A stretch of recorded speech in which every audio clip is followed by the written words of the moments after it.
Alors, en mars dernier, j'ai eu ma première séance de coaching avec Kelsey, qui est coach en gestion financière à New York. Je lui ai parlé de mes objectifs financiers de l'année, mon plan pour y arriver, comment était structurée mon entreprise, mes blocages du moment, etc., etc.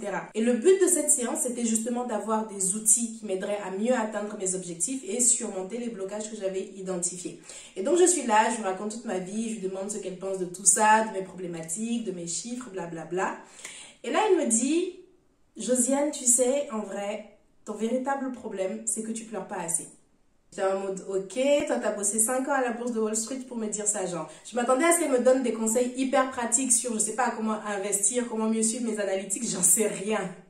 Donc sur le coup, je me suis dit, ouais, d'accord, mitigé. Mais en m'arrêtant un instant et en creusant un peu le sujet, très vite j'ai compris ce qu'elle avait voulu me dire en vérité. Et très vite j'ai compris à quel point elle avait raison. À quel point la façon dont vous gérez vos émotions est essentielle pour mener votre entreprise à son succès. C'est ça que je vais vous expliquer dans cette vidéo. Salut, c'est Josiane, je suis entrepreneur. J'ai créé Iwalewa, la marque de cosmétiques Made in Africa. Ici, je partage mon parcours afin de bâtir une communauté où nous pourrons évoluer tous ensemble en productivité, self-esteem et business. Je vous propose de rentrer directement dans le vif du sujet avec pourquoi la gestion émotionnelle est si importante en entrepreneuriat.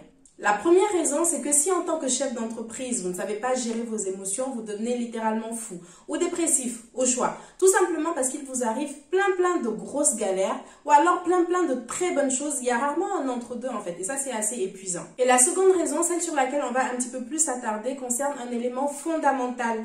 En entrepreneuriat, il s'agit de la prise de décision. Quand vous êtes entrepreneur, toute la journée, vous avez des choix à faire qui vont être déterminants sur la direction que va prendre votre entreprise. Est-ce que vous devez passer par un laboratoire pour créer vos produits cosmétiques ou alors vous devez les faire vous-même à la main, sachant que vous allez vous taper tout le gros de la réglementation tout seul. Choix 1 vous amène à une aventure différente du choix 2. Est-ce que vous devez passer par des fournisseurs en Afrique ou alors vous devez sourcer vos matières premières en Europe? Choix 1 vous amène à un type d'aventure qui sera différent du choix 2. Et encore là, je vous donne des exemples qui sont relatifs à un stade débutant pour que tout le monde comprenne. Donc, c'est clairement pas ce genre de situation qui vont vraiment porter préjudice à votre entreprise. Mais sachez que plus vous allez évoluer, plus vos enjeux seront grands. Mais pour vous dire, chaque décision que vous allez prendre va impacter votre entreprise d'une façon ou d'une autre. Donc, il faut autant que possible prendre les bonnes et ça va vous nécessiter d'être complètement lucide et détaché de la situation en cours. Cependant, il est là votre problème.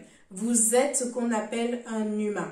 Et un humain, ça ressent des choses et ça agit en fonction de ces choses qu'il ressent, qu'on appelle les émotions, plutôt que d'agir en fonction de sa raison. Nos émotions peuvent donc venir interférer avec notre raison et nous faire prendre de mauvaises décisions.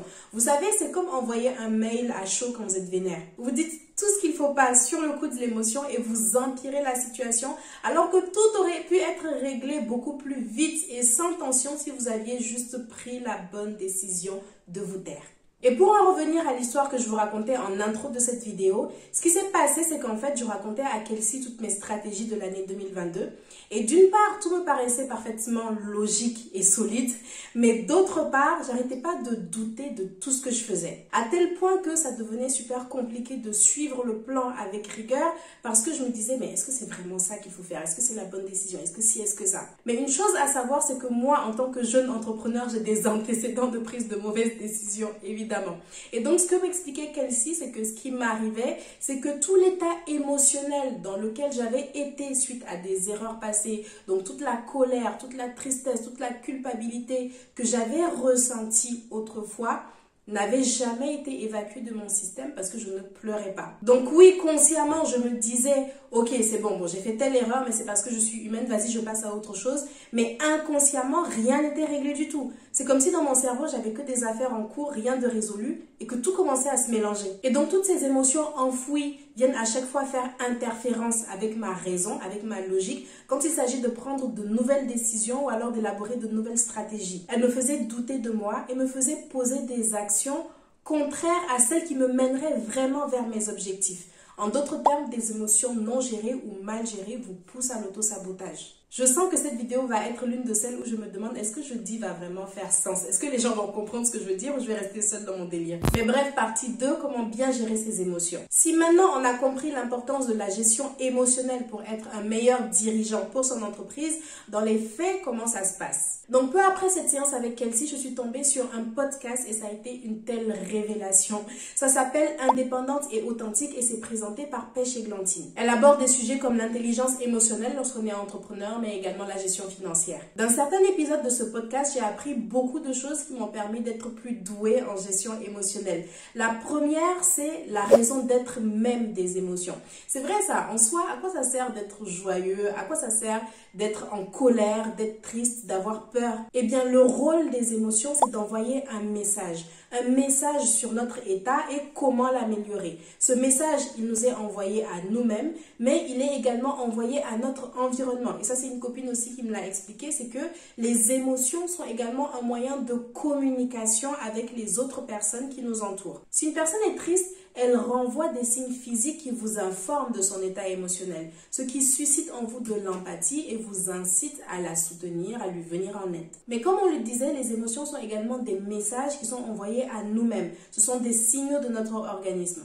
des signaux qu'on est satisfait d'une certaine situation ou qu'à contrario quelque chose nous déplaît et qu'on doit poser une certaine action pour sortir de la situation dans laquelle on est. Donc la meilleure chose à faire pour aller mieux et réellement vivre une vie professionnelle alignée, c'est simplement de s'écouter. Écouter ce que notre corps a à nous dire parce qu'en vrai, il n'y a que lui qui détient la clé de notre bien-être. Écouter, c'est se laisser traverser par l'émotion et se questionner. Ok, pourquoi est-ce que je me sens comme ça et qu'est-ce que je peux faire pour aller un tout petit peu mieux? Sur quoi est-ce que j'ai le contrôle actuellement? Mais au lieu de ça, nous, êtres humains, qu'est-ce qu'on fait? On tente d'inhiber ces émotions dès lors qu'elles sont inconfortables. C'est pas agréable d'être triste, c'est pas agréable d'être en colère, c'est pas agréable d'avoir peur.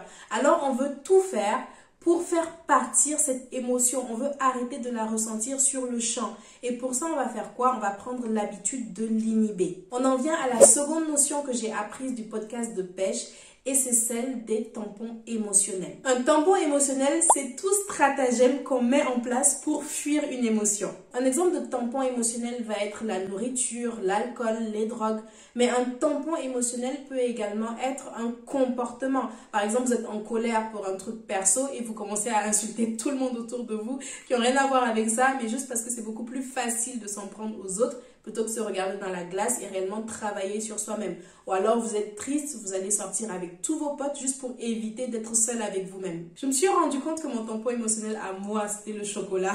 Pour vous, ça peut être quelque chose de différent. Je pense même avoir plusieurs tampons émotionnels. Mais peu importe, la finalité reste la même, c'est qu'on ne règle jamais vraiment nos problèmes et à force, tout s'accumule. C'est là qu'on perd confiance en nous, qu'on se met à douter de toutes nos décisions, qu'on s'auto-sabote et d'autres conséquences peuvent être la fatigue émotionnelle, le burn-out, etc., etc. C'est con parce que souvent on lance notre entreprise en quête de liberté, mais en vrai c'est tellement facile de devenir son propre bourreau. En résumé, la prochaine fois que vous vous sentez mal, ne fuyez pas. Asseyez-vous quelque part et laissez-vous traverser par cette émotion inconfortable. Pleurez si vous voulez, moi c'est pas mon fort, c'est pour ça que j'emploie la technique dont je vous ai parlé dans cette vidéo pour évacuer. Et une fois que tout est bien sorti de vous, posez-vous la question, qu'est-ce que je peux faire pour aller un tout petit peu mieux? Quelle action je peux poser? Cette technique va vous permettre de clore vos dilemmes émotionnels et notamment rester lucide dans vos prises de décision. C'était mon petit partage sur une des leçons que j'ai apprises au trimestre dernier. J'espère que la vidéo vous aura plu et qu'elle vous sera utile. J'ai passé des heures sur le script, mais elle me semblait toujours fouillie parce qu'il y avait tellement d'informations à donner. Donc dites-moi ce que vous en avez pensé. Je vous remercie d'avoir regardé. Abonnez-vous pour ne pas manquer d'autres contenus de ce type. Je poste tous les mercredis et les dimanches. Alors à dans quelques jours. Ciao!